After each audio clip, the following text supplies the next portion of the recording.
Garanta, Yarududa, Nexi Ruchimi.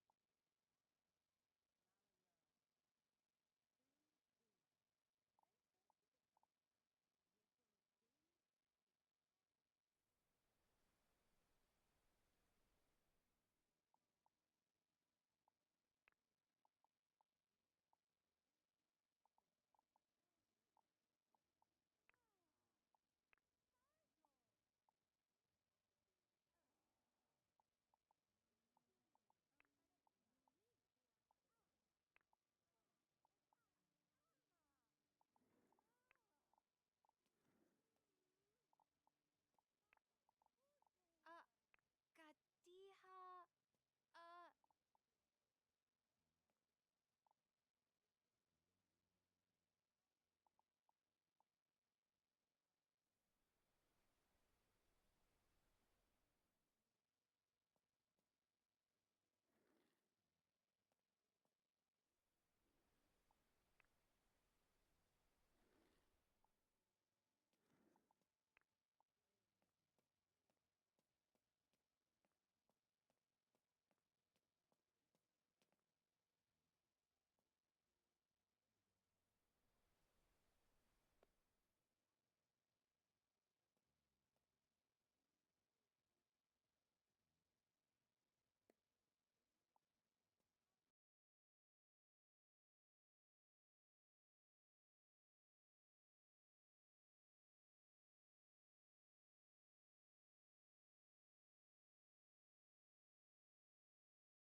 Yeah, I don't know if it's still me or if it's the men that asked to date me. Because if this is what love feels like, I'm going to need my next nigga to hate me. Because you claim you love me so much, but then I get your ass to kiss. I wanted love, but I don't want it if it ever feels like this. Because I was doing so good, healing, minding my business on my own. Now I'm up crying over you at 2 a.m. just wishing I had stayed alone because these fucking men will see you thriving and doing everything just fine and come up with a plan of attack to figure out how they gonna waste your time. I had a preview of how this was gonna play out. I should have left you 6 months in because trying to keep you as a lover now I done lost you as a friend because truth be told, this shit is triggering some patterns from my past and once you start moving like my ex, that's when I start to hate your ass because I've been through this. All them years together until we ended up as enemies. Until you walk away with nothing but some good dick and bad memories. I swear these men ain't worth the energy. And they'll use the word love in vain, making excuses for endless fuck shit and normalize inflicting pain. Ladies, what are you supposed to do when you feel broken to the core? Because now your ex is getting married to the girl he left you for, and the nigga that you moved on with picked another person too, never being the one chosen, got you feeling like it's you. Is it true? I know I got some shit with me because I be sowing seeds I'm never gonna reap. Giving my all to situationships that was never mine to keep, and I never addressed the red flags right away, no matter how many times I tried, like staying after he cheats but then walking away because he lied. We never leave for the big things. We just let him keep on pouring until it overflows the cup. Because men never seem to understand that all those little things add up. And fellas, take all the time you need to find yourself, because we are all a work in progress, but all we ever asked was for you not to break us in the process.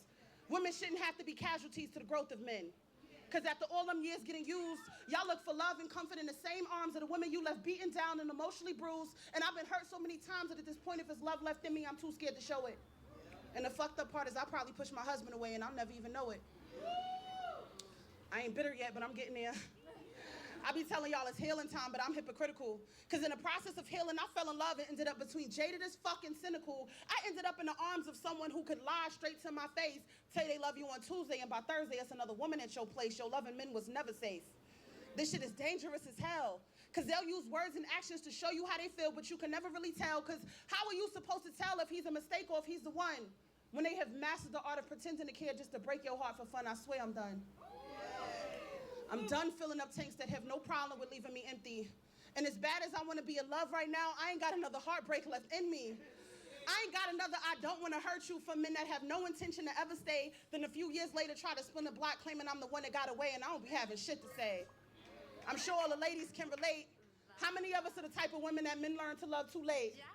Because when they have us and they care, it's like they never seem to know how to act. And once you don't give a fuck no more, that's when they begging for you back. Like, listen, I speak a love over you.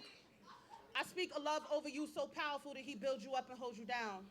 May the next man you love not have to win you back, because he gonna get it right the first time around.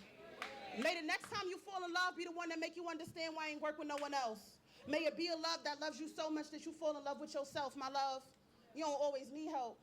We constantly internalize the shit that they do. Sometimes you'll be trying to take accountability when it wasn't even you. Now you sitting in a chair with your therapist trying to fix yourself and get your confidence strong, trying to unpack where you went wrong when it was the nigga all along. Allow yourself the space to heal, my love. Allow yourself the time to grieve. Because sometimes the only thing you could do to fix it is pack up your things and leave. And I wish you so much safety on this journey, babe. No one has intention on saving us. So guard your heart when you go back outside, because loving men, dangerous. This is serious. We can make you delirious. You should have a healthy fear of us, because too much.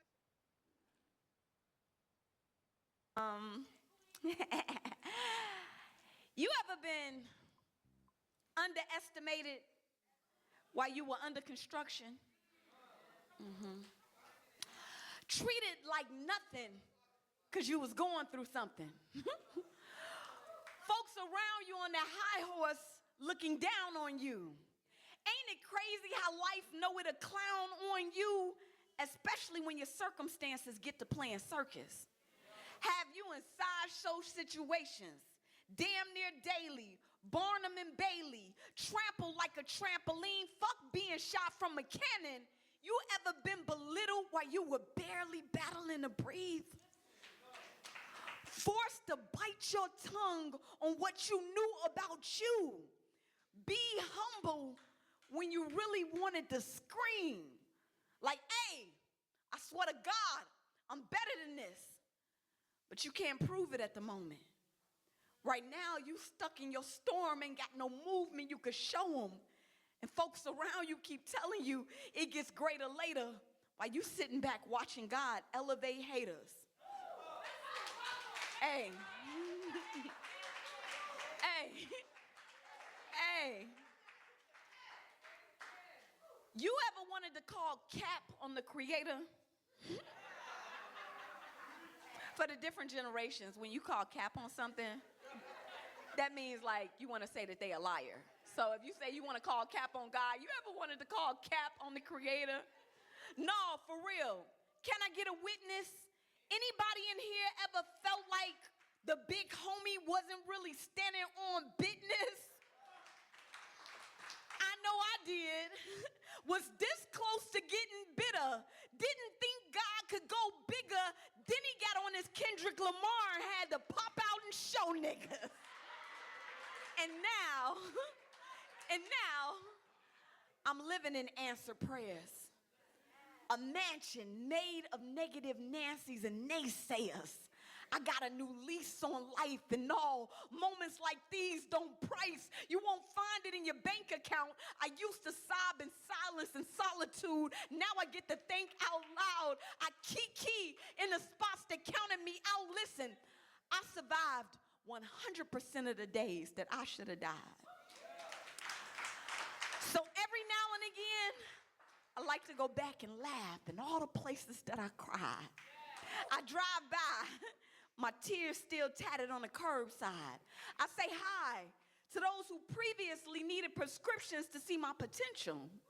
They know I just became an influencer, but they act like they don't know I always been influential. That's why I cackle in the faces of those who said I didn't have the credentials. Those the ones that love to share my viral videos. They used to giggle, now they Google, and they so giddy, yo. Favor is funny as hell. I got so many jokes. Did you hear the one about the last being first? Did you hear the one about the black sheep being the one to break the generational curse? God gave me humor for all of my hurts. And now it's deaf comedy and all the spots that taunted me. I like to laugh like I'm watching Richard Pryor at all the liars who never thought this little David would slay a Goliath.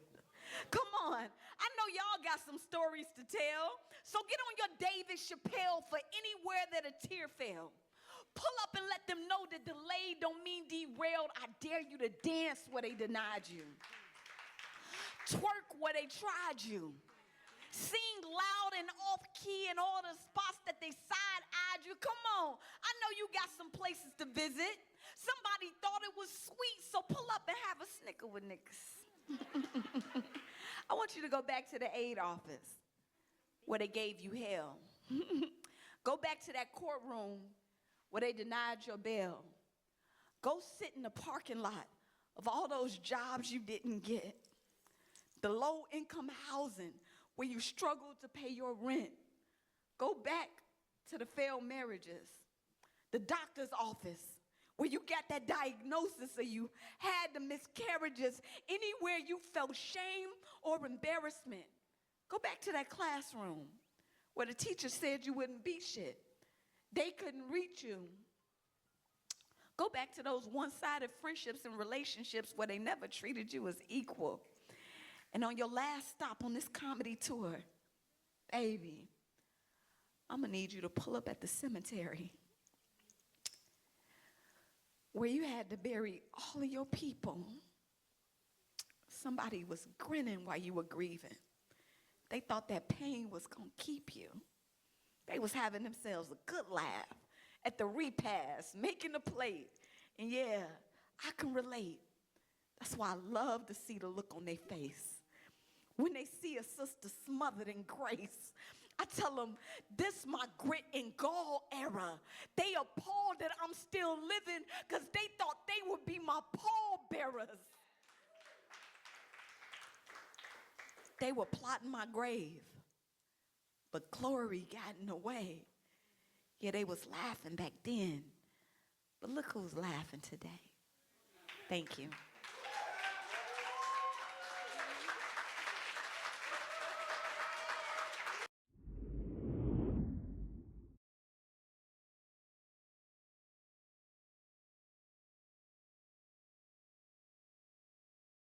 There's so much I could say about her. Humble and still beast, right? Like beauty and still beast. Phenomenal poet, been on the news. I mean, it's selling thousands and thousands, like tens of thousands of dollars of product and poetry books, international, all over the place, and she's here with us tonight. So, with all of that said, let's make some noise for our feature tonight, our last feature for this night of the year. Let's clap it up, y'all, for Kira J.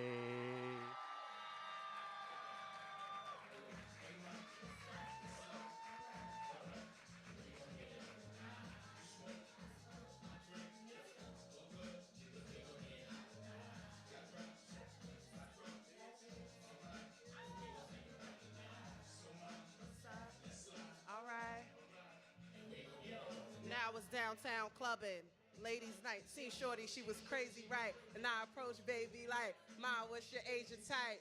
She looked at me and said, you's a baby, right? I told her, I'm 18, I live a crazy life. And I know what the ladies like. Hey, y'all. My name is Kara J by way of New York City. So I'm Harlem born and raised. Can I get a yurt? One more time for all my New Yorkers. Can I get a yurt? Ooh, y'all honorary New Yorkers tonight. Everybody says that ass. So I'm formally known as the professional male basher, and I'm here to talk shit about men. But you know, I turned 30 a couple years ago, and I was like, you know what? I might have to be nicer to these niggas before I can't get one. And my first poem ever that I went viral in. How many of y'all have ever heard me perform before? Oh, you were in for a treat. So my first piece I ever went viral with, it was called Now We're Even. And I said, I want you to stay up until 4 a.m. wondering if I'm out creeping. I want you to try and force yourself to sleep, but your mind just won't stop thinking. I want you to feel so insecure that you question your appearance every hour. I want you to cry for me and beg, just simply give me all that power. And every time I leave the house, I want you to think I'm out with another man. I want to play with your emotions, baby, just because I can. And I want to tell you things that you know are lies and leave your judgment clouded. I want to know I messed up and see you hurt and not give a fuck about it. I want to take what I can take from you till our relationship runs its course. Then I want to watch you turn into me and not feel no remorse. And I want you to think that I'm going to change and wait for me still there is a statue. I want you to feel in competition while every nigga's laughing at you. I want to fuck with your heart so bad that it will take years to fully mend. And I want to fill your life with so much betrayal that you will never trust again. And just when your heart can't take no more and your mind push you to leave in, I'll sit back with the biggest smile on my face and whisper, now we're even. So after I dropped that poem, they was like, it's really something wrong with this girl. But I am a certified lover girl. After that, you know, that was when I was getting through my breakup. How many people in the building have gone through a breakup? You know, I'm going through a breakup right now. It's been like 5 years, I just ain't let it go yet. You know, it's different when you have a kid though, right? Because I gotta see your face every time that I look at my baby. And she looked just like him. So I'll be like, oh yes, I'm getting over this, I'm healing, and I roll over and I see his face. I'll be like, ugh. But I did find someone after him because my daughter's father was a Scorpio. Ugh. So you know my pain. Everybody in the building knows that it's either a Scorpio, a Virgo, or a motherfucking Taurus. I did meet somebody after him, though. I met somebody after him, and he was so sweet. He tried to love me back to life, which led me to write this next piece where I said, he said to call him on FaceTime. I said I can't because I don't look pretty. Because he was used to seeing me all done up when I'm out around our city. He had never saw my bare face before. He never saw my natural hair. And I was trying to stay cute for him. It turns out he didn't care. He said, you're most attractive to me when you look like yourself, truly. And what the fuck does being pretty mean when you have such natural beauty? I never wanted you because no flawless looks or the way you like to dress. I've always been more in tune with your spirit and the aura you possess. I said, but these girls out here are always on point and my looks just don't compare. Their hair, their skin, their bodies, even I can't help but stare. He said, now, I'm not knocking no one else because they're gorgeous. This is true. Those girls are all a 10, that's facts, but baby, so are you. See, I had this way about me where I would always put me down. But speaking negatively about myself just doesn't fly when he's around because he wanted to help me see me, unlike anyone I've ever dated. And he was trying to make me fall in love with those parts of me I hated, and not in a manipulative way where he would own my self-esteem, but in an empowering way that would help me see just what I truly mean, because I had undervalued myself so much that I didn't know my worth. Be it my character or my looks, I had forgot to love me first, and he would look at me like I was the prettiest girl in the world, and I always found it strange. But seeing me reflected through his eyes, my self-image began to change. A man that helps you let your guard down will put insecurities in their place, so for the world, I get all dolled up, but for him, I simply wash my face. And he was such a sweetheart. So after months of being patient with me, we finally decided that we would take it to the next level. Because you know how when you get out of a breakup, you got that long period of accidental celibacy and shit. So I was like, you know what? I think I'm finally ready to like trust him and lay down with him. And we made love, and it was so trash.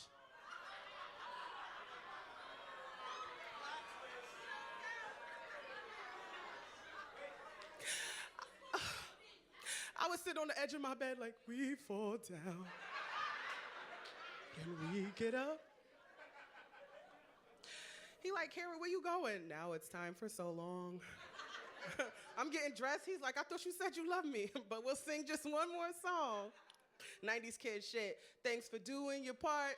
You sure are smart. You know, with me and you and my dog Blue, we can do anything that we wanna do. I was out of that shit so fast. And I learned that after that, you know, I'm not the type of woman that can spend all of that time getting to know somebody before I find out. From that day forward, you know, I like to let the sex come first. Before we think of things to say, before we dive into our most inner thoughts, let's get the fucking out the way. See, for me, bad dick is a deal breaker. No matter if you're smart or you're fine, so before I invest my energy into you, I need to know if it's worth my time. So we might fuck soon as we meet. Once, twice, maybe 3 in a row, and if that chemistry is there, we can begin to get to know. Because the pressure of leading up to the physical is something that I can't take in the past, that I made the mistake of investing in men that can't make me shake, so I need to know if my body can fuck with you. Before you're introduced to my spirit, because if you want to talk after you fell to make me come, I ain't even trying to hear it. See, with most women, they pussy is they only possession. They let men work before they lay, be selective with who they let touch their bodies, but then give their hearts away. My prized possession is my energy too. This vibe is rare to find, so you could penetrate this body before you get into my mind. The best things about me have nothing to do with the things that I do in the bed. I might let you get into these drawers, but I never let you get into this head. Plus, I've seen it too many times, these women that want to make men wait, thinking that playing a good girl role will somehow guarantee their fate. And then once he get what he want, he's gone like a thief in the night. And your asses be DMing me crying, talking about, Kara, I did everything right. As women, we make sex this huge ordeal, but that's not always the case, because sometimes it is about starting the future, but sometimes it's just about riding his face. And if you get sex out the way early on and he doesn't ghost or get distant, that means he wasn't just trying to use you for sex, he might actually be consistent. Because if you fuck him and he changes up, then you know what he was there for. But if he stays around, then it's possible that it could mean something more. But someone told me I have to be very careful with who I let in between my thighs, because it's never solely physical when you factor in them soul ties. But here's the thing. Regardless of what you've been led to believe when it comes to men, they don't automatically get access to your soul. You have to invite them in. So I could fuck you till the sun comes up and let you into deeper my lady parts, but having access to this pussy don't give you access to this heart. And I'm not trying to minimize the power of that physical connection, but I'm not about to act like giving him your heart is the same as giving him an erection. Because this perception of equating love to sex is a mentality that is dated. Yes, we've tied the two together, but they're not naturally related. See, someone could love you from the best parts of their soul and never want to lay you down.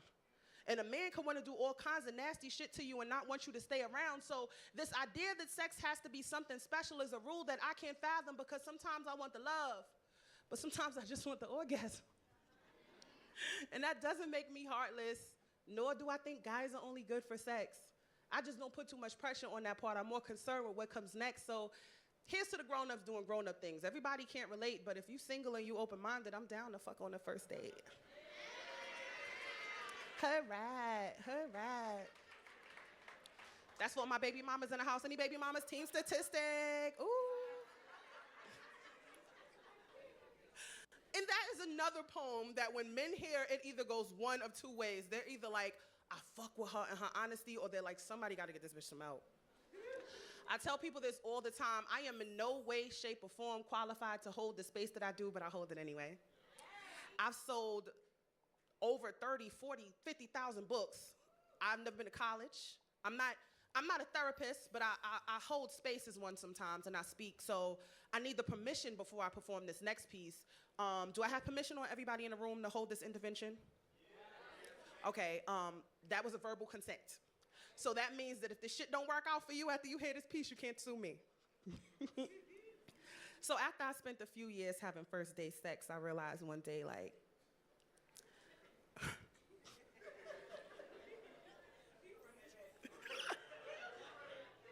shit was lit, I'm not gonna lie. But you know, one day I woke up and I realized I need help. I go through too much bullshit by not loving myself. It's like, I love me in theory on the surface for sure, but it gets contradicted by the bullshit that I settle for. Trying to help everyone out when my life is a mess. I be double texting niggas screaming, don't settle for less. I be speaking love into women when it's me who needs it most because I'm in love with a man that I can't even post.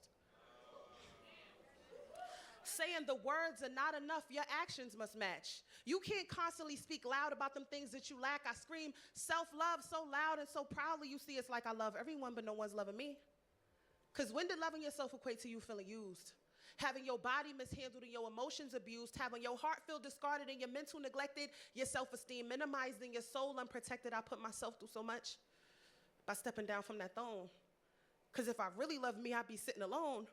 Not looking for no man to provide the love I never gave me, so desperate for a happy ending, I sit and wait for them to save me, I guess. Fairy tales did more harm to us than they did good. Because all the stories are misleading, and maybe I'm misunderstood. Because when does Sleeping Beauty get up and take her feelings off the shelf and stop waiting for the nights to come and fucking save herself? Now, I'm not saying that men can't help you. That's not at all what I mean, sis. I'm saying that you could either be the damsel in distress or be the queen, sis. I'm saying that the man you get is determined by the woman you are, so you're going to have to choose playing that I need a man to save me game as a guaranteed losing. Once you get tired of losing, you'll go hard for that win. The shit you searching for outward is only found from within. Everything you've given to them, you got to do for yourself without reservation. A man's love will never be enough if what you seek is validation. I've been so desperate for love, I gave myself this intervention. Because all the days of crying was me crying for attention. All the days of picking me second and putting me's men first in the hopes that they would pick me and validate my worth. Because you know, being a woman is certain goals you got to hit in life, right? It doesn't matter how accomplished you are if you ain't getting wife, right? It doesn't matter how pretty you are. You could be cute, fine, gorgeous, maybe find someone you think is solid and they'll leave after your baby. I wrote this poem to save me from a cycle of mistakes. Putting my heart in situations where it's guaranteed to break, signing up to put on shoes knowing my feet would never fit them, then complain about the pain when I walk so I could play the victim. We do this to ourselves. It's a flaw, I must admit. How many times have you given him the benefit of the doubt when you knew he wasn't shit? How many times did you decide to stay after he told you what it was, but you stuck around unsatisfied trying to change him just because? Because you don't feel valuable. Not enough to walk away. So you tie your value into your ability to make him stay? But why does it matter if he stays if you got to put up a front? Yeah, he's laying next to you, but you're not getting what you want. You want love. You want loyalty. You want better than what you're used to. You want to finally experience what it's like to be loved when the love and bond is mutual. You want a man who embodies what men are and you can say he's yours with pride. You want to scream it from the mountaintops of love. You ain't got to hide and you deserve that. I know you don't always feel that way, but you could be loved on your level. You'll be surprised the type of energy you attract when you decide you're not going to settle. You're going to get all that. When you let go of the self-doubt and let this self-love intervene. Because after we go through this intervention, let's make a game plan to get clean and call it rehab. The steps you have to take to make sure that you learn. No more accepting what's been given to you. You're going to get the love you earn. Step one is healing. Because baby girl, after all of this is through, before you can find a man you want, you got to fall in love with you. You got to stay single. I know just hearing that you got a little bit annoyed, love. But filling your bed with different men ain't never gonna fill that void, love. See, you keep thinking this is about dating and choosing better picks, but it's something broken inside of you that a man will never fix, and you gotta address that now before you end up in the worst place. Because it was never about what he did, it's why you chose him in the first place. It's something fucked up within you that the men you pick are revealing. Only women that feel damaged keep choosing men in need of healing. And what does it say about your heart if you keep putting it up for grabs? You constantly feel empty because you're trying to give away what you don't have. Them seeds that you've been sowing were never theirs to reap. You've been handing out parts of your soul God intended for you to keep in. I can only keep it 100 that is something that you lack. For you to keep giving your heart to men that will never love you back. This goes for me. This goes for you. It's a hard truth I had to mention before we seek to fall in love. Let's do a self-love intervention.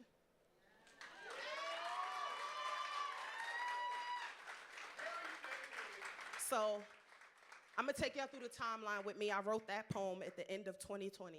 And you know how at the end of the year, you always like, I am going to leave. That's it. It's a new year. I'm done. I gave myself the intervention. I was right back with that nigga 2 months later. And we dragged that shit out for over a year again. And then a year later, I wrote the follow-up piece after sitting there thinking, I got some shit that I need to work out in myself, right? I picked up from New York. I moved to Texas. I got away from him. But I was still talking to him. And then I started dating other people when the similar situations kept happening to me. So I had to figure out, like, yeah, I don't know if it's still me or if it's the men that ask to date me. Because if this is what love feels like, I'm gonna need my next nigga to hate me. Because you claim you love me so much, but then I get your ass to kiss. I wanted love, but I don't want it if it ever feels like this. And I was doing so good, healing, minding my business on my own. Now I'm up crying over you at 2 a.m. just wishing I had stayed alone, because these fucking men will see you thriving and doing everything just fine and come up with a plan of attack to figure out how they're gonna waste your time. I had a preview of how this was gonna play out. I should have left you 6 months in, because trying to keep you as a lover now done lost you as a friend, because truth be told, this shit is triggering some patterns from my past, and once you start moving like my ex, that's when I start to hate your ass, because I've been through this. All them years together to ending up as enemies. Until you walk away with nothing but some good dick and bad memories. I swear these men ain't worth the energy. And now use the word love in vain, making excuses for endless fuck shit and normalize inflicting pain. Ladies, what are you supposed to do if you feel broken to the core? Because now your ex is getting married to the girl he left you for, and the nigga that you moved on with picked another person too, never being the one chosen, got you feeling like it's you. Is it true? I know I got some shit with me, because I be sowing seeds I'm never gonna reap. Giving my all to situationships that were never mine to keep in. I never addressed the red flags right away, no matter how many times I tried, like staying after he cheats but then walking away because he lied. We never leave for the big things. We just let him keep on pouring till it overflows the cup. Because men never seem to understand that all those little things add up. And fellas, take all the time you need to find yourself, because we are all a work in progress, but all we ever asked was you not to break us in the process. Women shouldn't have to be casualties to the growth of men. Because after all them years getting used, y'all look for love and comfort in the same arms of the women you left beaten down and emotionally bruised. And I've been hurt so many times that at this point, if it's love left in me, I'm too scared to show it. And the fucked up part is I'll probably push my husband away and I'll never even know it. I ain't bitter yet, but I'm getting there. I be telling y'all it's healing time, but I'm hypocritical. Because in the process of healing, I fell in love and ended up between jaded as fucking cynical. I ended up in the arms of someone who could lie straight to my face, tell you they love you on Tuesday, and by Thursday it's another woman at your place. Yo, loving men was never safe. This shit is dangerous as hell. Because they'll use words and actions to show you how they feel, but you can never really tell. Because how are you supposed to tell if he's a mistake or if he's the one? When they've mastered the art of pretending to care just to break your heart for fun, I swear I'm done. I'm done filling up tanks that have no problem with leaving me empty. And as bad as I want to be in love right now, I don't got another heartbreak left in me. I don't got another I don't want to hurt you for men that have no intention to ever stay, then a few years later try to spin a block claiming I'm the one that got away, and I don't be having shit to say. I'm sure all the ladies can relate. How many of us are the type of women that men learn to love too late? Because when they have you in their care, it's like they never seem to know how to act. And once you don't give a fuck no more, that's when they begging for you back. Like, listen, I speak a love over you so powerful that it builds you up and holds you down. May the next man you love not have to win you back, because he gonna get it right the first time around. May the next time you fall in love be the one that make you understand why I ain't work with no one else. May it be a love that loves you so much that you fall in love with yourself, my love. You don't always need help. We constantly internalize the shit that they do. Sometimes you be trying to take accountability when it wasn't even you. Now you sitting in the chair with your therapist trying to fix yourself and get your confidence strong, trying to unpack where you went wrong when it was that nigga all along. Allow yourself the space to heal, my love. Allow yourself the time to grieve. Because sometimes the only thing you can do to fix it is pack up your things and leave. And I wish you so much safety on this journey, babe. No one has intentions on saving us. So guard your heart when you go back outside, my love, because loving men, it's dangerous. This is serious. We can make you delirious. You should have a healthy fear of us, because too much of us is dangerous. It's so dangerous. I'm so dangerous. So like I said, when you go back outside, I was not about to spend another fucking year writing sad-ass poetry. I was like, I need all of my licks back. All you niggas is gonna pay. All of you niggas is gonna pay. Y'all about to pay. Listen, we're doing this shit for Lil Saint. So, when I went back outside, I was not my best self. I was not, and I was happy about it. I am happy about it. Fuck these niggas. Nah. And then all of my exes started ganging up on me because they see me all across social media talking about how I've been done so wrong. And like literally in 1 week's time, about 5 niggas called me and was like, bitch, it's you. We are the common denominator. This is your 5th book you're writing this year. And I was like, huh? Am I the drama? So I had to write a piece in light of that, which I'll close out my set. I said, now there's one thing in common all my exes could agree. I sent a lot of blame their way, but a lot of it was me. Woe is me, I'm heartbroken again. Man, I feel like that topic's done away. It could be all these niggas. Maybe I'm the toxic one. I admit, I play a lot of games like being passive aggressive over text, pretending to pour my heart out to niggas and just be using them for sex. I admit. I'm full of shit sometimes. I tell only half the situation. Painting a story in my favor. I'm a master of manipulation. Yeah, I be working on my mental and emotional healing. On Twitter posting, fuck these niggas when I'm really the villain. Attachment issues like crazy. I'm always trying to work it out. And I be crying over niggas I don't give a fuck about. All they timelines overlapped. I juggled every single one. I never want to settle down because I be having too much fun. Yeah, I be having men invested sending I love yous my way. Everybody wants to cuff, but I never even stay. I'm always pushing them away. Then get them back just to boost my self-esteem. Because once they fall in love, that's when it's time to cut them clean, because I don't know what commitment mean. I just be trying to live my life, and I can't think of much worse things than being someone's wife. Yeah, I never get my heart invested, but I'll sure put on a show. Say I'm looking for love so I can get some head, and then I go. I try to keep it casual. But that doesn't always work, and I've transformed into a nigga after years of being hurt, yeah. Submission was my first language. I used to be the softest flower. But every time I let my guard down, another nigga took my power. Every time I tried to love them, they left me with nothing but hate. They robbed me of my softness and put some hardship on my plate. So if you see me treating men like shit, there ain't no need to reprimand me. You ain't gotta agree with my moves in order for you to understand me. Just understand when you were a kitten, them wolves want to see you as a feast. So I unleashed my inner lion and transformed into a beast, yeah. I used to want love. Fuck it. Maybe I still do. But what's the point in giving men love when the men you love gonna hurt you too? Yes, love itself is a risk. That's something that we all know. But as soon as you start to like a nigga, that's when them red flags start to glow. And I never reaped what I sow from giving men my heart. So if I'm gonna end up hurting anyway, I might as well just play a part. I'm not sitting at home crying no more because a man won't treat me right if he play in my face in the morning. I'll have a new nigga by that night. Fuck y'all thought. We wasn't gonna adapt and play this game to win. You niggas kept moving like bitches, so we started moving like men. The balance of power is all off, I know. It's a lot we all need to rethink. I'll step back into my gender role, but you gonna have to go first, Thinky. I'm toxic. I know I ain't shit no more. This ain't the first time that I heard it. But I ain't never do no nigga bad that ain't wholeheartedly deserve it. If I violated you, you earned it.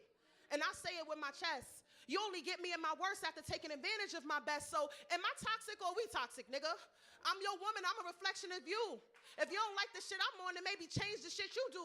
Let's level up the playing field to see how you like it when your feelings tired. Now you don't want sending me paragraphs. Sorry, baby, my phone died. I got you. I got you. Posting quotes and writing poetry. You burning sage and seeking healing. Oh, come and give me a kiss. That karma got you in your feelings. Y'all be so loud when bashing women, telling everyone you hate her, but conveniently skip over the fact that it was your bullshit that made her, so now we toxic. The whole dating pool. Nobody wants to give they all. Passing our pain back and forth, playing trauma volleyball. Y'all hurt us, then we hurt y'all. We not understanding the assignment. And the cycle gonna continue until we all get in alignment.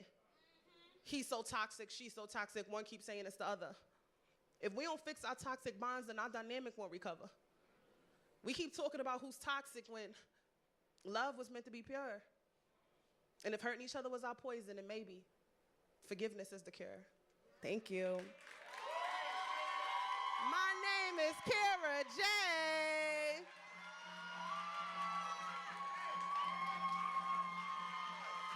Thank you. All right, say 1, 2, 3, fuck these niggas. I had to. I'm sorry, Lewis. All of them except for Lewis. You can find me all across social media at All Things Kara J. I'm excited. Thank you guys for having me. This is my first time featuring in Philly. Lewis said, Kara, I want you to come. I was like, I will be there. I have bought a few books with me. If anybody wants a copy of my books, Breaking Point and Healing Point, $20. Give me. In Harlem, we say, give me $20, give me $20, give me $20. Thank you.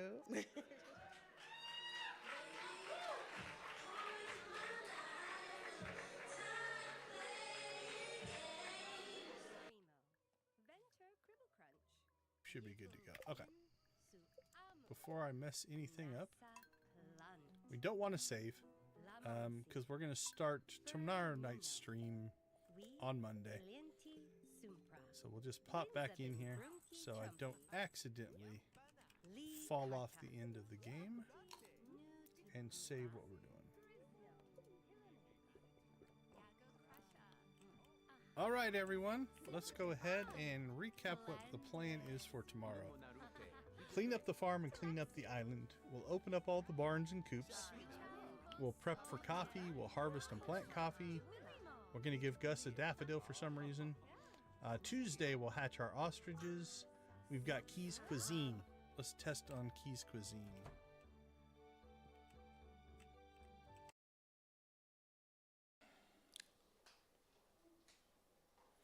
I learned that intimacy starts with a good morning and ends with the orgasm and a good night. I learned that forehead kisses and hugs can be looked at as love when it's coming from someone you like. Like, how come every time we hold hands, I be thinking you're going to propose? And how your affirmations from cheek kisses lets me know everything I need to know. You be making me feel special even when I don't fill up the par. Neck kisses and chest ripping got my London bridges down and exposing my lady parts like you really know how to make a girl feel beautiful. I be staring at you in your sleep like I could really get used to you. Our conversations be deeper than the scratches in your back and the residue in your cuticles. Like, I learned with love, us, just sounds better. I mean, you like the perfect 72-degree weather when we around each other. I mean, no wonder it's easy to fall for you because you just make sense. I mean, you like the perfect date and the perfect dress at the perfect event. I mean, you jaw-dropping. You deserve long walks down the aisle when wedding bells and vows meant just for you. You deserve a safe space to express yourself to someone who loves you and vent to. You deserve spa dates and massages with the black rocks. You're like a scissor song I can never snooze to because you're a fixed broken clock. She be healing. She be Marvin Gaye when I get that feeling. She be the perfect love poem. You know the one Tupac wrote, Jada. She be wailing. See, I had a conversation with God the other day, and I don't totally agree on the idea of love, but the idea of loving you gotta be God sent because you was what I prayed for. All this bad energy from my last relationship, you was what I saged for. I mean, sex is cool, but you don't know intimacy until you get prayed on. I heard someone say talk is cheap, but these lips got expensive taste. And my appetite for love ain't subject to change, so as long as the foundation stays the same, the subject won't change. I mean, you've been due for a proposal. Me bending on one knee and you saying I do and me kissing on you in total. See, I don't know what them other guys should have did, but love, I'm what you supposed to do. See, you deserve infinity smiles and someone holding you, and even though social media doesn't validate real time, a real man that ain't scared to show you off gonna post you. See, lately, intimacy been my number one priority. Showering you with affirmations because you didn't get it from the last guy before me. I mean, he might have been lit on the surface, but on the interior, he was boring. He might tell you you're beautiful, but I make you feel beautiful, and that makes the difference on who wakes up next to you in the morning. See, I learned that holding you from behind and shoulder kisses be the little things that make women so submissive and making you feel safe and protected and have you smiling while folding clothes and storing dishes.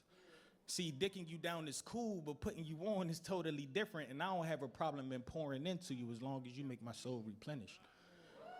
She be reciprocation. See, to a nigga that actually get pussy, a woman that makes him wait don't feel like waiting, because real men know the value in finding balance in a relationship that don't take straightening. See, I want that real love, that old school love like Omar Epps and Sanaa Lathan, and rather than just trying to catch a vibe with you, I'd rather fall in love with the vibe we creating. I want to be obsessed with you. Poem. I want to get to know you, like, really get to know you. And I know a lot of guys say one thing and do another, so I figured I'd show you. I want to fuck you mentally before I physically expose you. So when I say I love you, you know I mean it, and it's not because I told you. I want to dig deep into your past and caress all your wrongs. I want to console all your mistakes instead of showing off your flaws. See, I believe those walls that you built are made up of barriers you've been through. I want you to be comfortable with being open because I'm prepared to listen too. See, I know about struggle because I've been through shit too. So that was going to happen because I believe we were meant to. I mean, I see you, restless, working hard while expecting the unexpected. So let me be the means to your problem because I mean to correct them. And I don't believe in coincidences. I just figured this meeting was a blessing. So let me pour into your intellect and abort anything negative. And I don't mean to be contraceptive. But this relationship I want to give life to, so let me impregnate your perception with love. And not just any love, I mean infinity love, the type of love that even through the bullshit, you can't get rid of me love, the type of love that even when we break up, you go to the bar with your girls and drink off Hennessy love, just to text me a few hours later to tell me you miss me love. Love, I just want to show you something new. And it's something I want to show you. I promise you're going to want some of this something too. Like, I want to exceed your expectations. So let me foreplay with your mind all the while taking your feelings that you feel and masturbate them. Like, I'm trying to court you. Fuck it. I'm trying to skip past the dating because I'm talking to you with the intentions of a couple of I-dos. So let's get past the procrastination. I mean, sex is cool, but check this. Everything doesn't have to be sexual. And really, I just want to get next to you and stimulate your everything so you can be pressed for me like I'm pressed for you. I just want to get to know you because time is of the essence. So let me front page you because time is being wasted. And each and every second, I want perfected. Like, I want to know the meaning to your reasoning. Because my heart beat triple times with thoughts of loving you on my mind. No wonder my knees are weakening. Like, I want my 40 acres and a mule. And on the side of that, a side of you with a dab of ranch. I want to plant seeds into your morals and pray that they stand and know that even when I'm not around, that love, we stand a chance. So let me love you. And if I come off as I'm trying to rush you, I'm just trying to learn how to trust you. Trying to get to learn the person that you are and the person you was too. See, I'm willing to take your word for your word in the beginning without building a rebuttal because arguments are overrated and you can have the last word if that means me being subject. I figured if we work on us, everything else will fall into place and give or take. The opinions and assumptions of our peers won't matter anyways, but the way we communicate will stay that way without us building a rapport that one of us doesn't shut down once something doesn't go our way. See, look, I don't have time for mind games. So let me ejaculate in your mindset and impregnate your mind frame because if love is truly blind, I'd rather lose sight of the minor things. Like, I want to soften those heavy loads instead of adding to your burdens. Because people say for better or worse, but usually people don't last when better worsens. Curtains on the scene too, and when I say I love you, love, I mean the meaning of you. Not judging you off of what I've heard, but what I've seen you do, and know that the things that you do when you do them, love, there's a meaning to. Like, I want to be our best us in our best form. I want to transform the unusual to your norm without you thinking I have an agenda, but my agenda is to piece together the parts of your hearts that's been torn. Deep, right? But see, I want to go deeper till you see light. I know you had sleepless nights, but love, I just want you to sleep right. So let me meet those expectations so you can sleep tight. I want everything to mean you. Because everything means nothing if I can't make you see what I see in you. My beautiful, gorgeous, pretty, fuck it, my all the above, my all that it is, my all that it was, my fairy tale ending that ended with a happy ending, the part when Snow White was breathless and the prince gave her life by them kissing. Tempting. Mentally, I want to focus on you. And if the world is profound to what true love can do, and if we have to move mountains, then Mount Everest has no chance. Taking a stance for the things that matter rather than taking a stance just to stand. I mean, you know you're my favorite part. My morning bagel. My number 7 every time the dice hits the table. See, the way that I see it is I'm lucky to have you.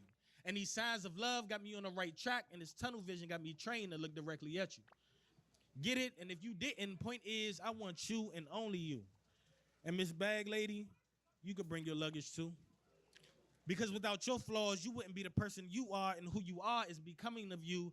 And every time I see you, I just want to do something to you that involves me touching you.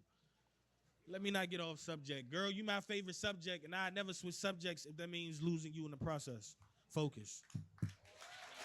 Y'all give it up for the poet. So this is the part of the show where the host interrupts, but I'm interrupting for a good.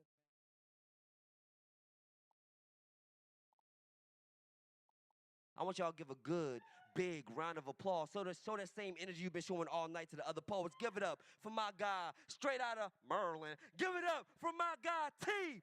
Chaos.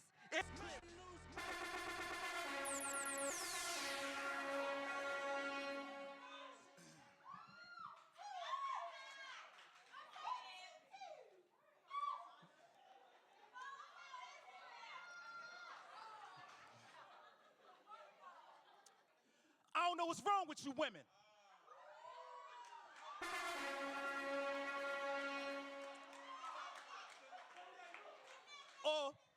Or is there something wrong with me? Because it seems you don't really understand what you really need. You say that you want a good man to love you and treat you right. Gentlemen to take care of you, listen and be polite. But it's like you don't see the light. In fact, you turn away from it. Reflections of perfection projected on men that can't commit. And you chasing it. No matter how much heartache or the pain you get, you wondering why you always just getting out of a bad relationship.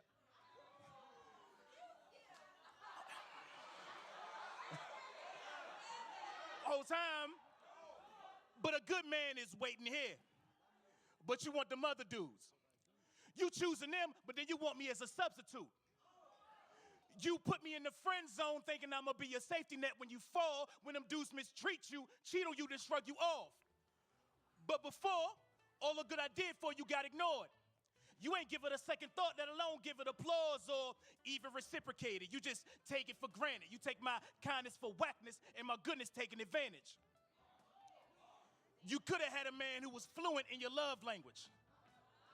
Instead, you chose those dudes who's illiterate, who can't read in between the lines of what you're saying.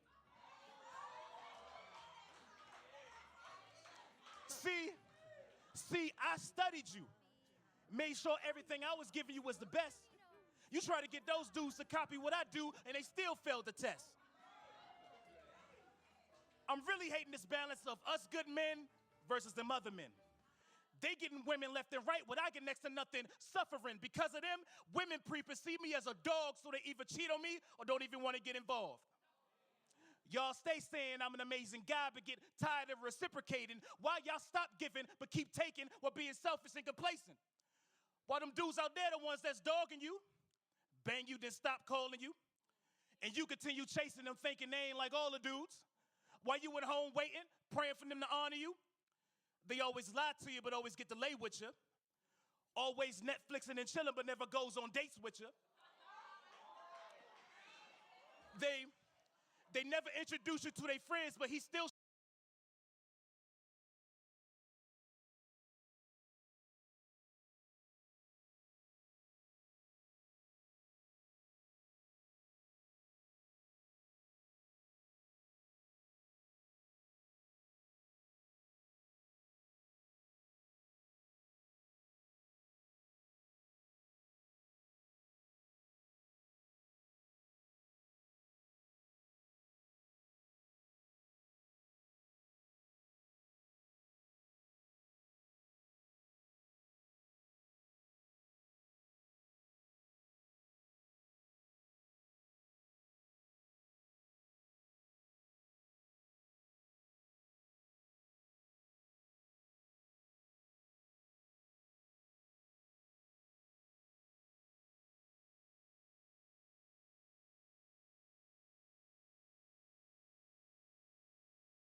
shows him your naked pictures. But you still picking up the phone whenever he's booty calling you. See, those type of dudes get all of you and take you all from me. So now I'm rethinking the man I think I ought to be. What good is it being a good man if no one wants to see what women keep neglecting me, disrespecting me constantly? So I'm removing all honesty, chivalry, and monogamy. The delivery of those flowers that was going to surprise you at your job next week. The periodic compliments with just the right amount of sexual innuendos, the encouraging words for you after a hard day of work is all going out the window like bro man from the fifth floor.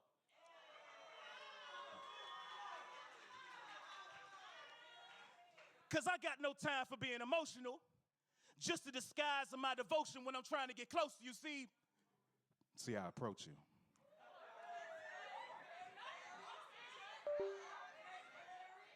See how I approach you. Like I'm just trying to get to know you, the real you. Make empty promises of what a good man is supposed to do.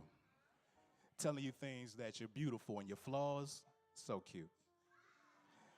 Ain't no other woman I know can come close to you. And so you won't confuse my true intentions. I'll compliment your personality more than I compliment your body. Telling you things like, you the type of woman I could build with, queen. Ain't no other woman I know as cool or as dope as you. And after the foreplay with your mind and the sexual tension starts to arise and you finally let me slide in between your thighs, and right about that time is when I decide to leave you, move on to the next one, and get ghost on you.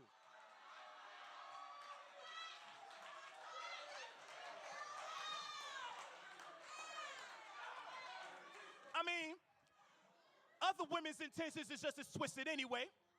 So what's the difference from my emotional pimping every day?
See, this new man is here to stay.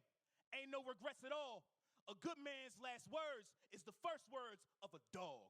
What's up, y'all?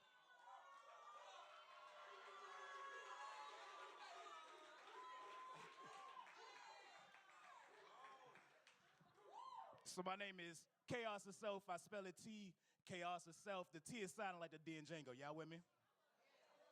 All right, and I'm from the DMV area. We say Maryland like the wizard. Right? You got it. You got it. And I love ladies. I love y'all. That's an old poem. You know what I mean? That's an old poem. But I also love Philadelphia. What's up, y'all? I love being out here. Yeah. So I used to come up here like back in the day because I also love pro wrestling, right? See, you know, I used to come up here and watch Ring of Honor shows back at 23, the arena up there. And you know, when I tell people like I love pro wrestling, they tell me the same thing. I mean, they tell me the F word. We don't like the F word. Y'all know what that is? Fact. Yeah. So I wrote a poem about it. Shout out to my guy Lunatic in the building. He requested I do this tonight. So this poem right here is called The F Word. All right. You know wrestling is fake, right? That's what she told me. That's what she told me when I was talking to somebody else about what happened on AEW Dynamite last night. Like, she thought she was going to give me this mind-blowing divine revelation instead of joining the conversation and learning something instead of hating. And I tried to have patience with her, but she kept going on. She was like, they don't really punch each other for real, and the ring is like a, that's how she sounds. They don't really punch each other for real, and the ring is like a trampoline, so it don't hurt when they fall. I mean, first of all, the ring is just a bunch of wooden planks with a thin gym mat over it, so it kind of hurts if you want to get technical. But she looked at me like I was crazy, so I asked her a simple question, you know, as an intellectual. I asked her, what's your favorite movie? She said, well, I said, your favorite movie is fake. Real Housewives and Love and Hip Hop is fake. Seedless grapes are fake. Beyonce's entire Lemonade album is fake.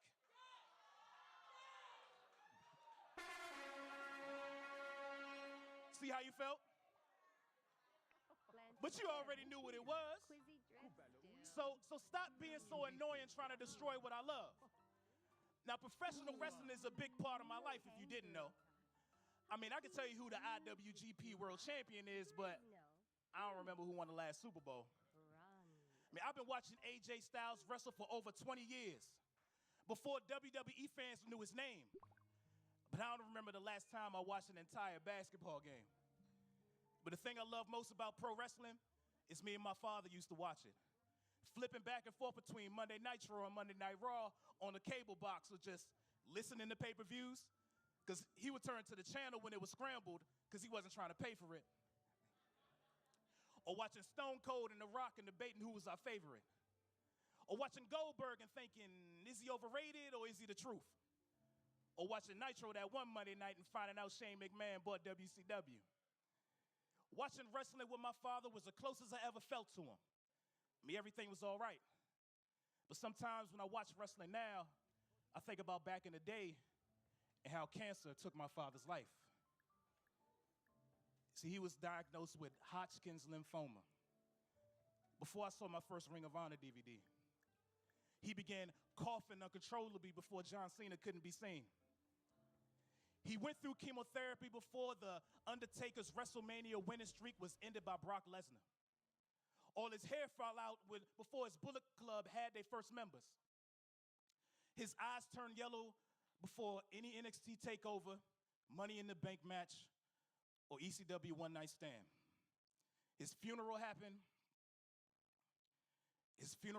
before I could fully understand how to be a man. See, there was times in my life when I hit rock bottom and nights were stone cold.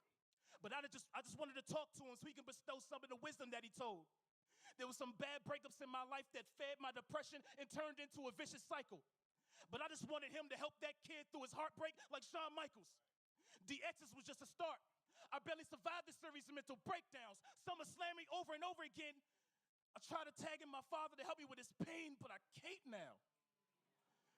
My father's been gone for so long, I'm starting to forget what he sounds like. And that's a pain that hurts immensely. But sometimes when I'm watching a really good wrestling match now, it's like he's right here watching it with me. That's why I don't believe in the F word. Even when I say I love pro wrestling, people still need to speak at it. See, pro wrestling might be fake to some of y'all, but it's still real to me, damn it. So after I said all that, she looked me right in the eye, took a second, and she told me, "Why do you rhyme when you talk to people?" Thank you.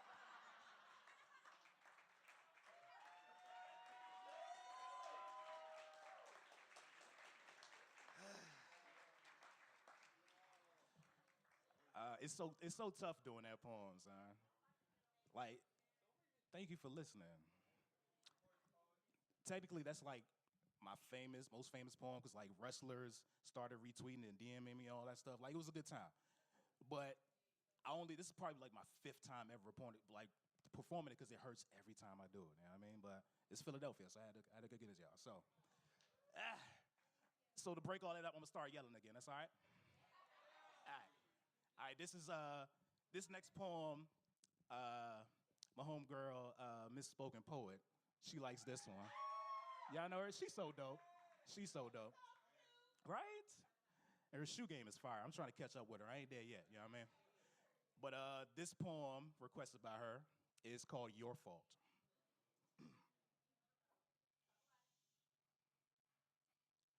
Hey, yo, Eve, what's wrong with you? I'm sorry. I told you I was yelling. I didn't mean to catch you off guard, so all right. Hey, yo, Eve, what's wrong with you? All you had to do is not eat the forbidden fruit. But that's something you probably always wanted to do. You just needed an excuse. Was you not paying attention when Adam told you what not to do? Or did you not trust him enough to believe what he told you was true? I mean, did you want more eating responsibilities? Did you want to be included in God and Adam's private discussions? Was you confused about the forbidden fruit instructions? That's why you thought you couldn't even touch it. See, that attention to detail weakness is exactly why leadership ain't for you. That and the fact that your Adam's weakness is why that serpent only came to you. So you trusted that snake more than the man you was created for. Saw the forbidden tree and was convinced you wanted wisdom more than the plans that God made for y'all. You took a bite of that fruit and then ate it all, then persuaded Adam to eat the fruit and felicitated the fall. And when God called you out on your mistake, you blamed the snake. You tried to forsake Adam and that was whack. You was made from his ribs. You were supposed to stay by his side, but you tried to front and never had Adam's back. You're the reason why your descendants are still living with a curse. You're the reason why they bleed once a month and it hurts when they give birth. You're the reason why compared to men, they make 21% less money. You're the reason why they didn't even have the right to vote until 1920. To this day, they always try to change the man that they with, but they never do. They fight for equality, was commanded to submit to their husbands, and that's all thanks to you.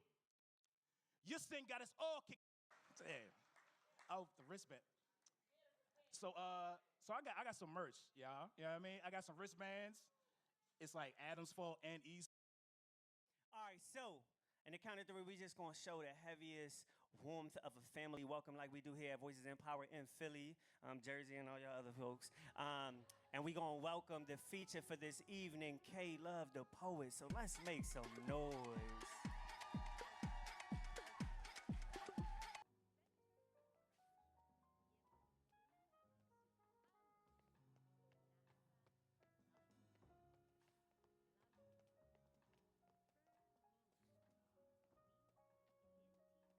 Oh, Janti.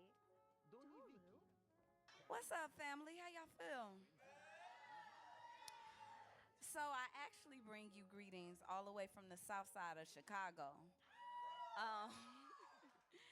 I recently, as recently as October the 10th, relocated to Baltimore, Maryland.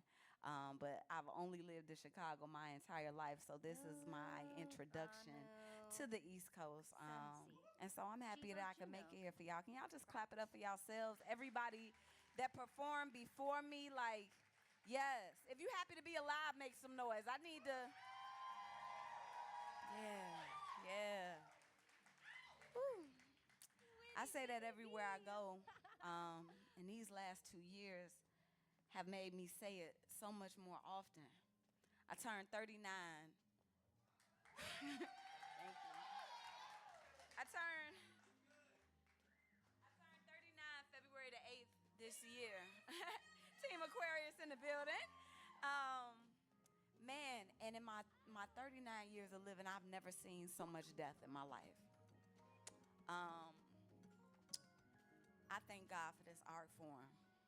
I've been doing this full time for almost 16 years. And it has kept me in ways that nothing else could keep me. So 8 days after my birthday, I lost my greatest superhero, my father transitioned. And it was unexpected, and I'm a daddy's girl, so I had a real ass daddy. Like, anybody have a real ass daddy? Like, I had a real ass present there, father, and so it was so hard for me. But what I was so happy about was this art form kept me. And it kept me because I built a brand around myself that's based off of authenticity, transparency, and vulnerability. So I was able to show up on stages in pieces and still deliver and be held and be loved. And I just thank God for that. I couldn't imagine going through what I went through and having a job where I had to pretend like I was happy when I wasn't. So I'm just thankful for that. And like I said, today has been an interesting day. Thank y'all. So this is what you're going to get from me. Like, today has been an interesting day for me. I've been emotional. I'm learning what grieving is. Before this, I didn't know. And it's causing a lot of different emotions. And so I'm gonna do some poems that reflect some of them emotions, if that's all right. Is that all right? Cool. I like when people treat my poetry like a Southern Black Baptist church. So if the pastor say something that you like, you feel, you respect, you say, hey, say that, girl. Slap the person next to you, but listen. Size them up first. Because some of y'all look like y'all can fight. So there's that. But yes. Anybody suffer from anxiety attacks? I got a beautiful mind with pretty thoughts, but they turn the pity vaults the gruesome kind, because I be overthinking like I grew some mind. I lose sometimes I'm lost in my mind. Mind won't let me lose sometimes. Too much inside. One time, I spent 2 months inside myself, crying for help, trapped in trauma, looking fine to everyone else, because who knows how depression is dressing, or the clothes worn by woes, when anxiety is high fashion but underexposed, when your chest is playing catch with your breaths, thoughts are thuggish, don't tell me shit about strength. You don't get labeled a gangster until you survived your own psyche, the harassment in your own head, and you ain't even qualified to talk if you ain't never had to whoop the shit out of a thought. When creative ideas become fears and it's frightening. When being enlightened actually feels like lightning and it's thunder to wonder, but you can't turn it off, and all of your questions are starting to turn him off. Your relationship sinking from your thinking. Constantly suspicious. Tensions got your attention suspended in air. I'm a genius extremist, typically fighting a team full of demons, and they keep calling me crazy when no one's there. I tried to quiet the brain chatter, but I turned down the volume. My mind makes molehills into mountains. When anxiety visits, my truths get timid. My optimism gets locked in prisms of prisms, and every situation is bound to be the worst possible outcome. I got illogical apprehensions concerning my health. Every cough could be cancer or diabetes. Voices in my head say, look at what happened to grandma and TT, and the doc says I'm fine. But in my mind, his results are unsettling, because how can I trust this doctor when he's only practicing medicine? Damn, I'm in my head again, and Excedrin don't fix this. It's hard to tell fiction from fact when your convictions are tats. And so far, I've mastered the art of looking normal when I'm having a chat. But inside, I'm constantly criticizing myself like, damn, Kay, you could have said it better than that. And if I do that with every single conversation, you can't imagine how many poems I started writing and scrapped. Anxiety be lying, denying me. Like, who am I to be great? Convincing me that there's some tragedy brewing that's coming to snatch my happy away, and I should worry about it right now, because when it comes, it'll be too late. Casting spells. Now I can't spell, turning a warrior into a worrier, all of my vows misplaced. But it's like right there in the midst of that dark space, it's like a shift shows up to lift lows up, and I'm reminded that these triggers work the same way. It all depends on how I choose to use it. So just like that, in the midst of an attack, just when I think I'm finna lose it, I beat that bitch with a bat like Chi-Town juke music. I Ali on his ass.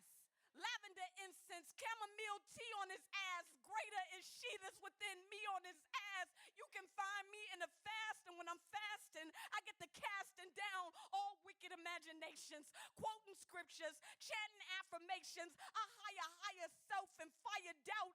Fear won't put this fire out. I know my ancestors hear me crying out. I know my mother over there praying. I got living angels standing guard. I can hear my sister Dana saying, baby, get your herbs and divine food. Don't you know you God, body, and mind too? So just like that, in the midst of an attack, just when I think I'm finna die, I kick, I punch, I pray, I climb through, and I win again by simply reminding myself of how many anxiety attacks I've already survived through. Thank you.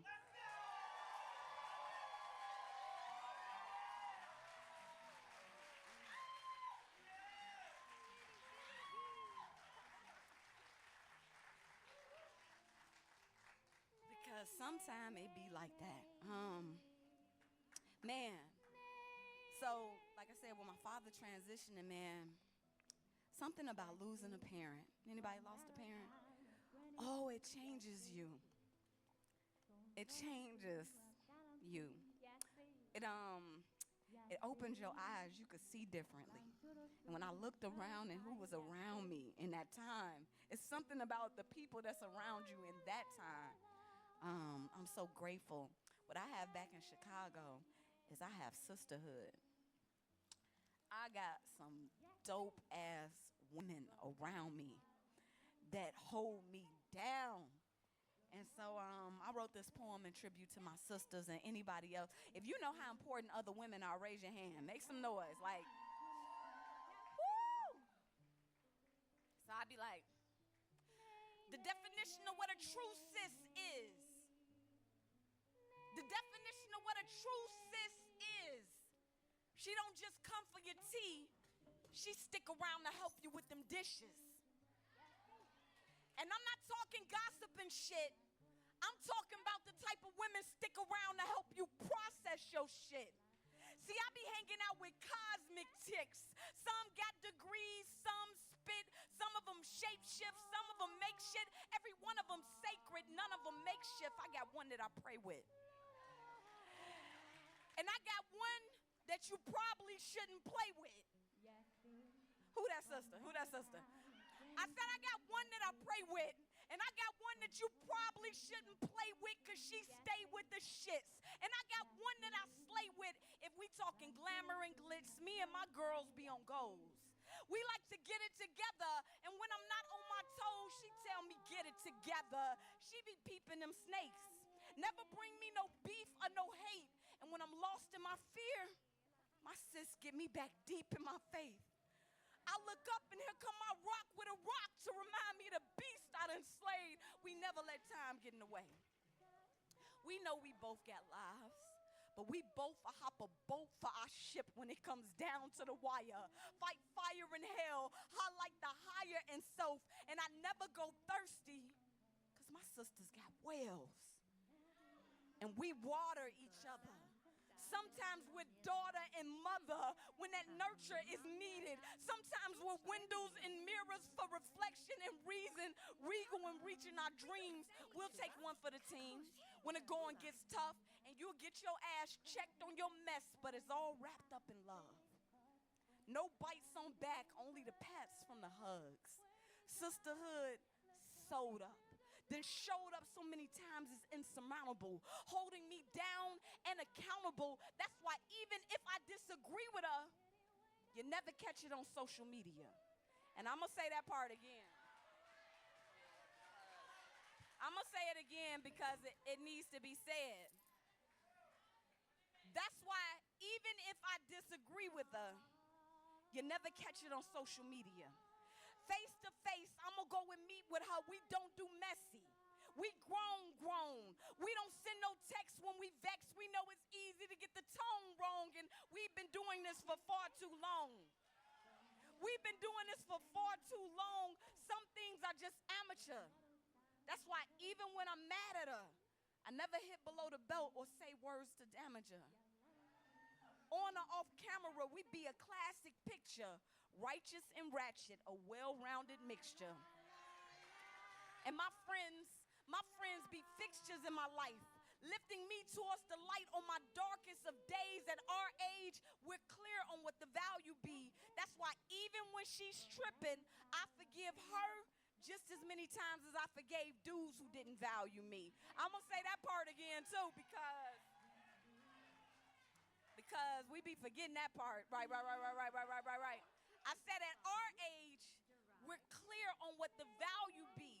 That's why even when she's tripping, I forgive her just as many times as I forgave dudes who didn't value me. She deserves my mercy too. So I give it freely. We be out here on our Nettie and Sealy. Nothing but death will keep us from it. I thank God for the squad I can summon. If I'm calling, they coming.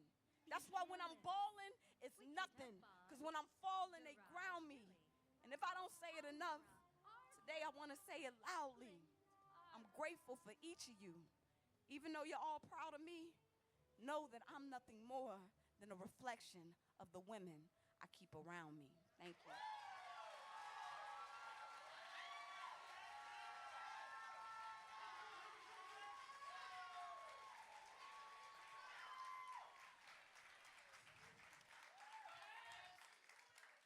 Because I love them. Because I love them. And so as I think about the type of people that I love and the type of people that have held me down and the type of people that I attract, it makes me think about this piece that I have called Scars. And I realize I really appreciate people with scars. My sister earlier did a poem that has something to do with scars too. And I realize it's not just the people.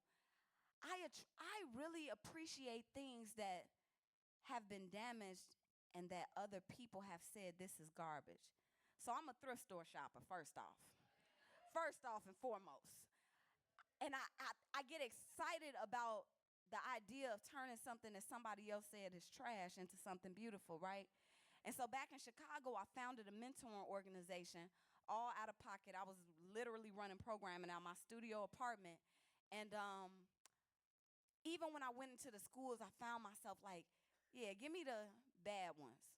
Send them my way. That's my tribe right there. Give me the smart mouth girls. Because I'm going to show you how when you love something properly, you can see the beauty in it, right? And then I thought about the type of men that I seem to attract. They all got some interesting pasts. And I said, well, what is it? I respect the lessons that you learn from making mistakes. So I don't really even want you if you ain't never made no mistakes, because I'm trying to figure out how did you get through this life so perfectly? And then I thought about my homegirls. I'm like, okay, so this deserves a poem. And so I'd be like, I'll take a bruised and battered brother True story. I'll take a bruised and battered brother. In fact, I love a lacerated lover. Branded, but candid. About how he handled the hand he was handed. I'm talking about the type that done dealt with some hard issues. Type of brother fall down, get up, wipe his tears with scar tissue. I need a brother that survived some shit. One that's lasted through whips, more lashes than chicks. I need a God equipped with gashes, scratches, and nicks, but still mixed with magic and gifts. A king that can cope with the contusions from his confusion. A brother that knows how to lose and not lose him in the process. One that knows how to fail. One that's taken L's and probably smoked some too. The type that's made well. A dude that's made do through the furnace. Got legions from learning that earned him some wisdom. Yes, I'll take the tattered type that's battled life and death within himself. His welts be wealth of knowledge. You can call his cuts college, because they taught what them textbooks don't teach. I love a brother not so far removed from the streets. One that's danced with defeat and his footwork is still imprinted in the pavement. One who ain't afraid to tell me where the pain went. One that survived his enslavement. I'll be like, give me the one who made it. I love a reformed thug with warm hugs. Yes. I say I love a reformed thug with warm hugs and pierced skin, fierce men who made it through. Baby, I love your freckles and faded tattoos. I keep a jar of shea butter just for you. Because I believe in building with brothers with blisters. And as a woman, you can check my circle. I only surround myself with other sisters that have seen life from all angles. I'm talking bruises and bangles, draped in scrapes, but still out here cloaked in capes. Whose hurts don't hurt no more, because they've healed and been healed before. Been through the ringer and zinga, warrior women who got stories on living from dust to dope, hustle to hope, goddesses, often on some human shit. In tune with grit and grime, groomed through wit and time, corns on their feet just like mine. Like mine's, to keep us a cocoa butter for cuts to come. I hang around the type of women that'll tell you straight up that they've looked dumb for love a time or two. I hang around the type of women that'll tell you straight up what they've been through and seem to revisit sometimes. I'm talking about the type of women with stretch marks on their bellies and thighs from either giving life or shit, just living life, baby. These are the signs. I hang around moon mamas who suffer through womb traumas, mastectomies, and more, still out here soaring with their sores. See, me, I need friends with flaws. I'll take my mentors marred in mistakes, laced with lessons, still questioning life, because ain't nobody always been right. So you can save your persona of perfection for playtime with tots. I'm a grown-ass woman. I know life done thrown some rocks, so please tell me about that time your throne was rocked and your crown almost fell off. Tell me about that time you were lost, how you survived your hell. Tell me about that light that lit your path so well. Do tell about those relationships that set sail and fail. See, me, I hang around humans. People with pimples and problems who ain't afraid to rock them. You can catch them on any given day out here walking through Gotham like, you want to know how I got these scars? Villains turn victors because they're still standing. Works of art. Unapologetic about their aesthetics because we done been through it all, and we be each other's band-aids till we get better. See, beneath the pus, we can laugh and shit, pick our scabs together. Call me when your stitches itch. I'm unbothered by your blemishes. They can never diminish your dope. Because every time you get the courage to show the world your gory glory, you administer hope and what if? What if stars are really just scars on the body of a melanated sky? Placed there by God, by design, to remind you of that time you survived when you literally thought you would die. Never be ashamed of your scars. They made you exactly who you are. Thank you.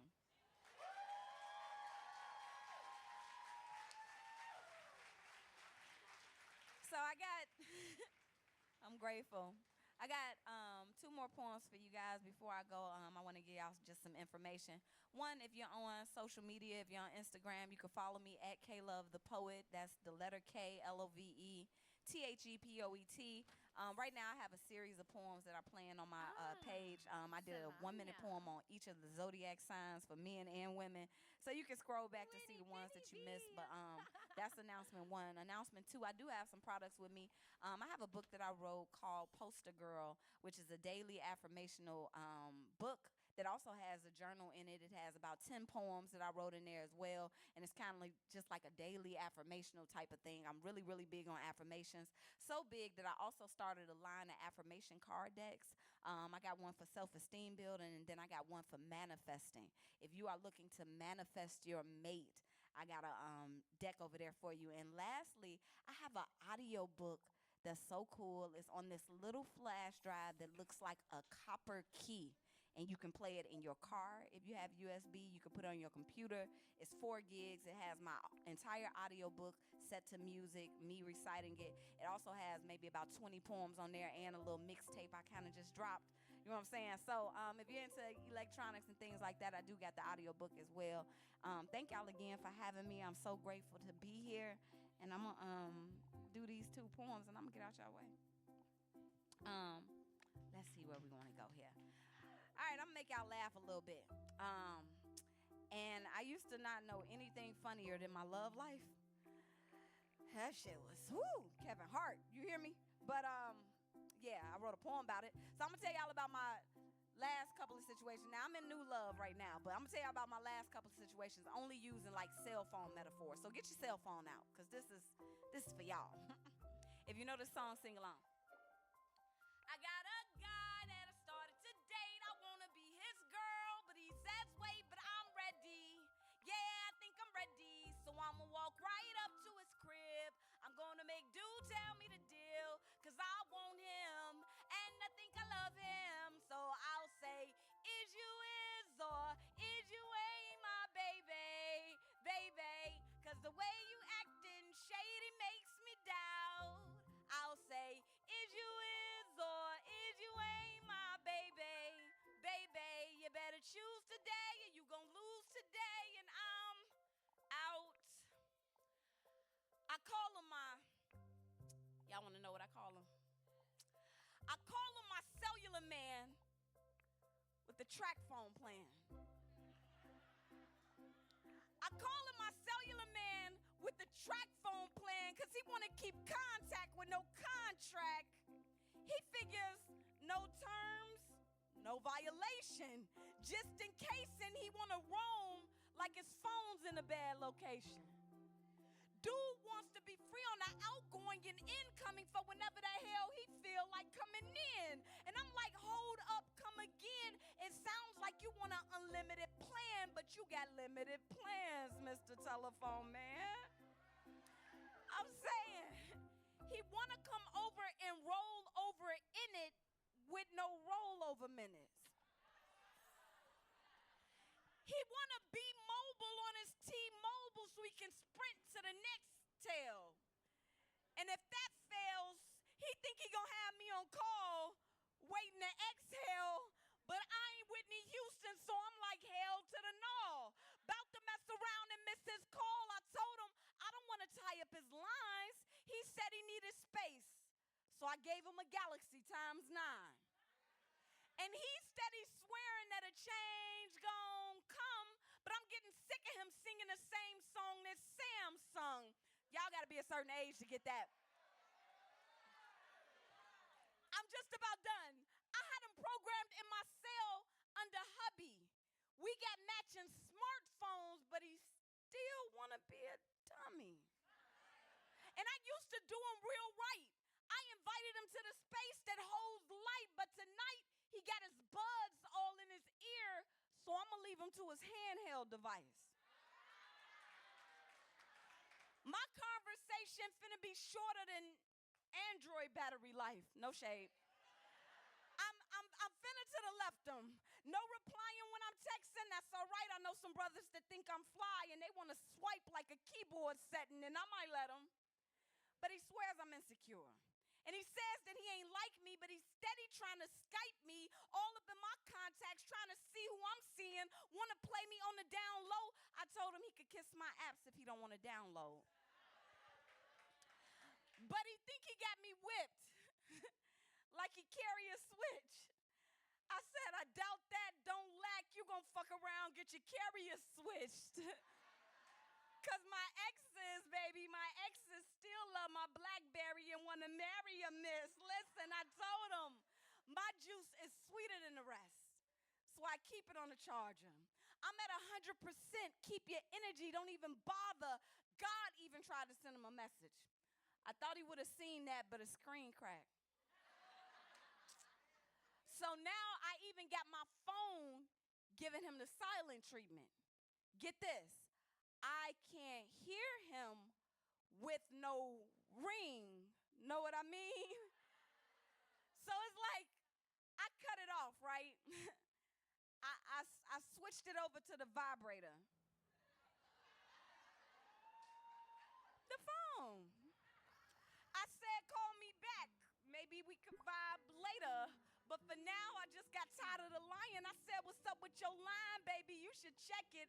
Sorry, what I meant to say is the number you have reached has been.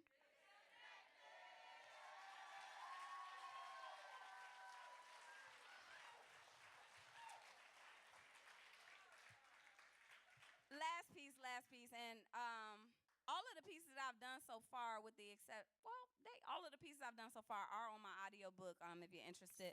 I didn't bring a whole lot, but I got a few. And I'm going to be trying to run up out of here when I'm done. So I'm going to stay for a little while if y'all are interested. But this is my last piece.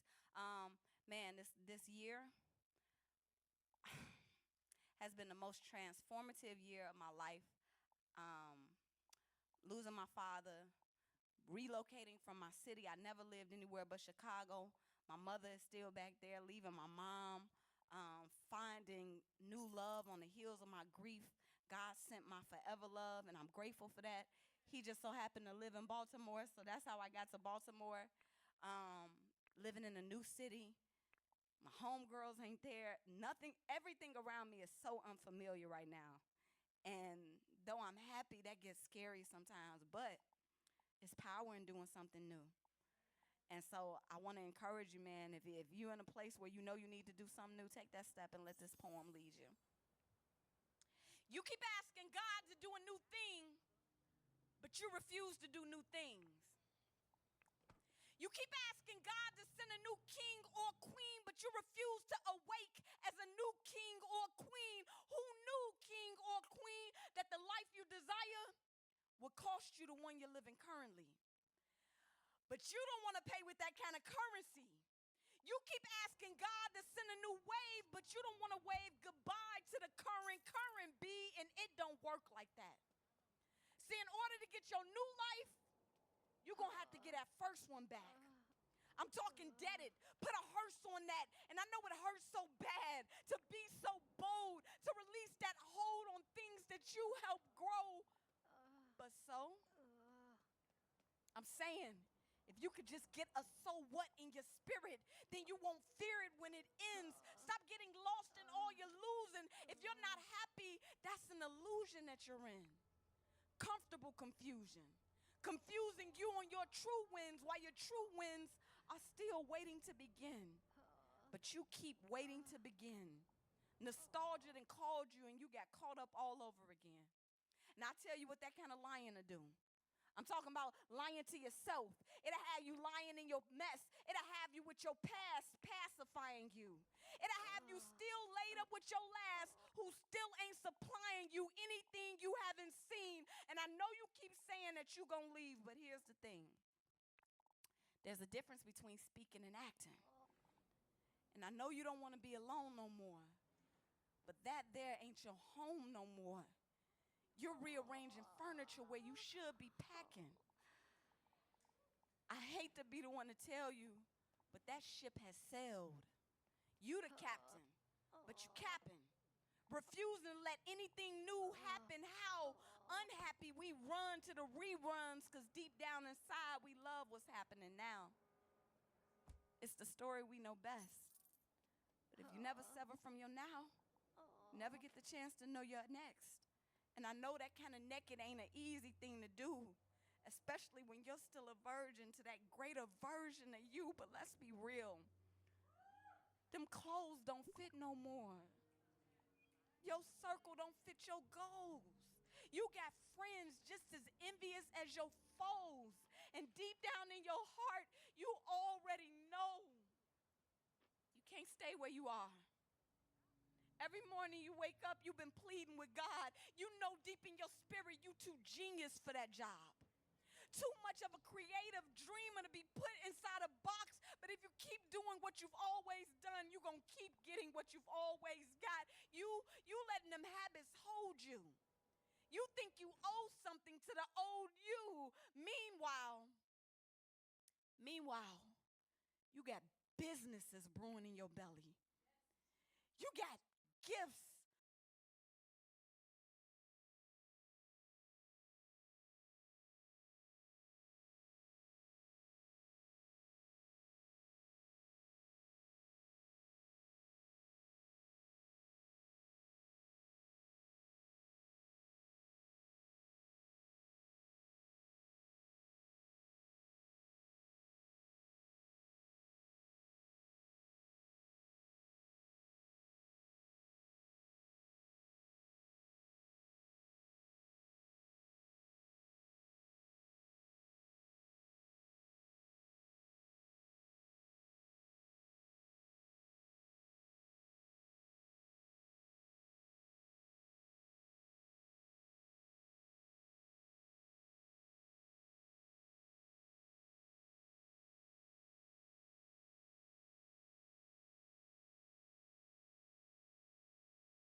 Captain Brunky Trumpy.